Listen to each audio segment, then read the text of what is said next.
প্রিয় দর্শক আসসালামু আলাইকুম, welcome back to my channel. আজকে আপনাদের সাথে শেয়ার করব লাউ দিয়ে মহিষের মাংস রান্না। আর আপনারা অবশ্যই ভিডিওটা শুরু থেকে শেষ পর্যন্ত দেখে আমার পাশেই থাকবেন। আর অবশ্যই কমেন্ট করে জানাবেন যে ভিডিওগুলো আপনাদের কাছে কেমন লাগে আর এই রান্নাটা আপনাদের কাছে কেমন লেগেছে। চলুন তাহলে। লাউ দিয়ে মাংস রান্না করার জন্য প্রথমে চুলায় একটা প্যান বসিয়ে দিয়েছি। আর প্যানটা যখন গরম হয়ে গিয়েছে এখানে আমি 1/4 কাপের একটু বেশি সয়াবিন তেল দিয়ে দিয়েছি। আর তেলটা যখন গরম হয়ে যাবে এখানে দিয়ে দিচ্ছি এলাচ, দারুচিনি, তেজপাতা আর দিয়েছি লবঙ্গ। এই গরম মশলাটাকে আমি কয়েক সেকেন্ডের মতো একটু ভেজে নেব। যখন এর থেকে একটু ঘ্রাণ বের হবে তখন আমরা এখানে দিয়ে দিব পেঁয়াজ কুচি। আর এখানে আমি 1/4 কাপ পেঁয়াজ কুচি দিয়েছি। এখন পেঁয়াজটাকে একটু ভেজে নিব। পেঁয়াজটা যখন দেখবো একটু ব্রাউন কালার হয়ে গিয়েছে, এই পর্যায়ে আমরা এখানে দিয়ে দিব আদা বাটা আর রসুন বাটা। এখানে আদা বাটা দিয়ে দিচ্ছি 1.5 টেবিল চামচ আর রসুন বাটা দিয়ে দিচ্ছি 1.5 টেবিল চামচ। আমি এখানে মোট 3 টেবিল চামচ আদা রসুন বাটা দিয়েছি। দেওয়ার পর এখন আদা রসুনটাকে কিছুক্ষণ ভেজে নিব, যতক্ষণ না পর্যন্ত এর থেকে কাঁচা গন্ধটা চলে যাচ্ছে। এই যে এই পর্যায়ে আদা রসুনটাকে আমি ভেজে নিয়েছি। এখানে আমরা এখানে দিয়ে দিব মাংসটা। আর আমি এখানে 1 কেজি মহিষের মাংস নিয়েছি। আর এখানে হাড় চর্বি মাংস তিনটাই রয়েছে, শুধুমাত্র কিন্তু গোস্ত দেয় নাই। তিনটা মিলিয়ে আমি এখানে 1 কেজি দিয়েছি। এখন আদা রসুনের সাথে মাংসটাকে আমরা কিছুক্ষণ ভেজে নিব। আর এভাবে একবার লাউ রান্না করে খেয়ে দেখবেন কতটা ভালো লাগে খেতে।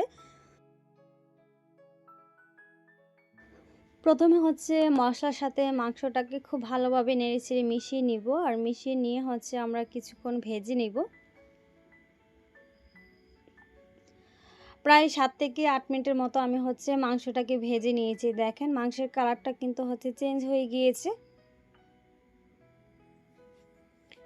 এই পর্যায়ে এখানে আমরা একে একে মশলা এড করব। প্রথমে এখানে দিয়ে দিচ্ছি 4 টেবিল চামচ মরিচের গুঁড়া। আমরা মরিচটাকে বেটে দিয়েছি, আপনারা চাইলে গুঁড়া মরিচও দিতে পারেন।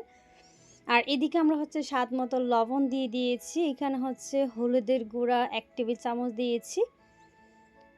আর ধনিয়ার গুঁড়া দিয়েছি 1/2 টেবিল চামচের একটু বেশি।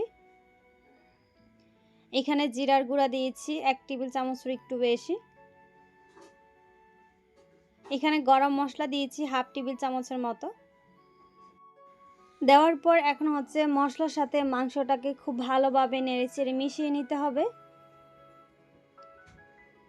আর মশলার সাথে মাংসটাকে এভাবে নেড়েচেড়ে মিশিয়ে নিয়ে এখন আমরা ঢাকনা দিয়ে ঢেকে কিছুক্ষণ মাংসটাকে কষিয়ে নিব।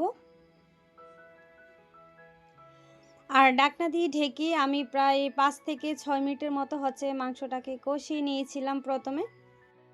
তারপর আবারও আমি ঢাকনাটাকে উঠিয়ে একটু নেড়েচেড়ে মিশিয়ে নিয়ে আবারও ঢাকনা দিয়ে ঢেকে আরও 5 মিনিটের মতো আমি মাংসটাকে কষিয়ে নিয়েছি। তারপর আমি ঢাকনাটাকে উঠিয়ে এখন আবার একটু নেড়েচেড়ে দিয়েছি। আর এই পর্যায়ে আমরা এখানে দিয়ে দিব পানি। আর পানিটা দিয়ে মাংসটাকে কষিয়ে নিব। আর এখানে আমরা পানি দিয়ে দিয়েছি প্রায় 1.5 কাপের মতো। আমি 1.5 কাপের মতো পানি দিয়ে দিয়েছি মাংসটাকে রান্না করার জন্য। আর চুলার আঁচটা কিন্তু মিডিয়ামে রেখে মাংসটা রান্না করতে হবে। দেখেন মাংসটার মধ্যে কি সুন্দর একটা কালার হয়েছে। আর এরকম কালারটা দিতে হবে যেন লাউতে অতিরিক্ত কালার চলে না আসে। এখানে আমরা নেড়েচেড়ে মিশিয়ে নিয়ে ঢাকনা দিয়ে ঢেকে প্রথমে রান্না করব প্রায় 15 থেকে 20 মিনিটের মতো। 15 থেকে 20 মিনিট পর আমি ঢাকনাটাকে উঠিয়ে নিচ্ছি। এই যে আমি ঢাকনাটাকে উঠিয়ে নিয়েছি। আর দেখেন মাংস থেকে কিন্তু আরও কিছুটা পানি বের হয়েছে। এই পর্যায়ে আমি একটু নেড়েচেড়ে মিশিয়ে নিয়েছি। মিশিয়ে নিয়ে এখানে আমি অল্প একটু জয়ফল দিব। আর জয়ফলটা দিলে মাংসটা খুব তাড়াতাড়ি সিদ্ধ হয়ে যায়। এখানে কিন্তু অতিরিক্ত জয়ফল দিতে যাবেন না। আমি হাফের 4 ভাগের 1 ভাগ দিয়েছি এখানে। দেওয়ার পর এখানে আমরা আবার একটু নেড়েচেড়ে মিশিয়ে নিব। আর মিশিয়ে নিয়ে আমি কিন্তু আরও প্রায় 15 থেকে 20 মিনিটের মতো রান্না করব। 15 থেকে 20 মিনিট পর আমি ঢাকনাটাকে উঠিয়ে নিচ্ছি। এই যে দেখেন এই পর্যায়ে কিন্তু মাংসটা একেবারে মাখো মাখো হয়ে গিয়েছে। দেখেন মাংসের যে ঝোলটা আছে ওইটা কিন্তু হচ্ছে একেবারে শুকিয়ে গিয়েছে। আর শুকিয়ে তেলটা উপরে যখন ভেসে উঠবে, এই পর্যায়ে হচ্ছে আমরা এখন দিয়ে দিব লাউটা। আর আমরা হচ্ছে এখানে একেবারে কুচি একটা লাউ নিয়েছি, আর এটা হচ্ছে দেশি লাউ। আর এই লাউগুলা কিন্তু খেতে আসলে অনেক বেশি মজার, যে গোল লাউগুলো আছে ওইগুলা। আর ওই লাউগুলা হচ্ছে আমরা এখানে একটা দিয়েছি, যেহেতু লাউটা অতিরিক্ত বড় না, একটু ছোট, তাই হচ্ছে এখানে আমরা ফুল একটা লাউ দিয়ে দিয়েছি 1 কেজি মাংসের সাথে। আর যেহেতু আমরা হচ্ছে মহিষের মাংস দিয়ে এই রান্নাটা করছি, এই যে লাউটাকে আমরা হচ্ছে সবটা দিয়ে দিয়েছি। দেওয়ার পর এখন হচ্ছে আমরা মাংসের সাথে লাউটাকে আবার একটু নেড়েচেড়ে মিশিয়ে নিব।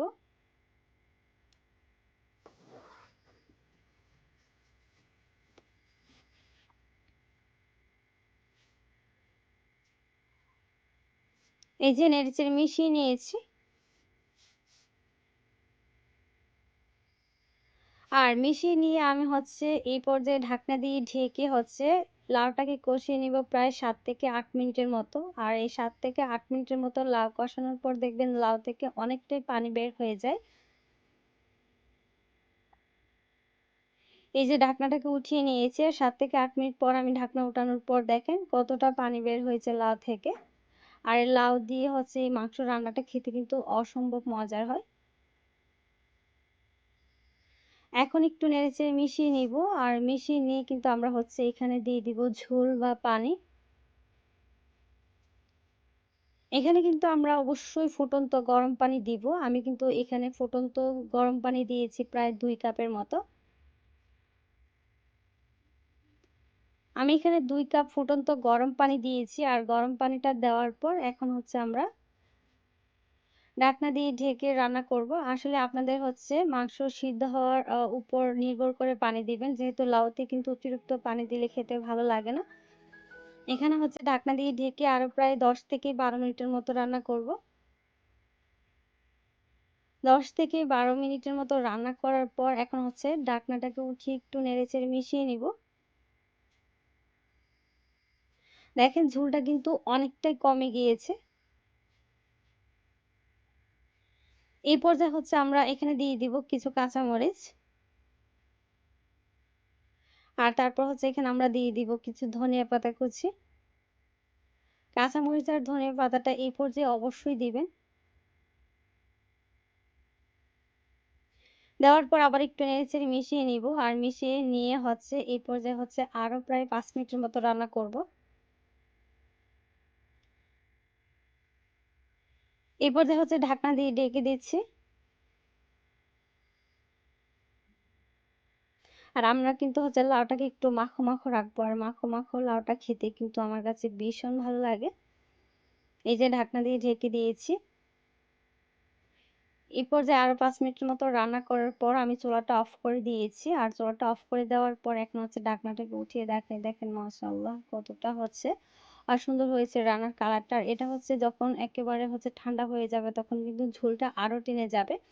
আর এভাবে একবার হলে বাসায় লাউ রান্না করে খেয়ে দেখবেন, খেতে কিন্তু অসম্ভব মজার হয়।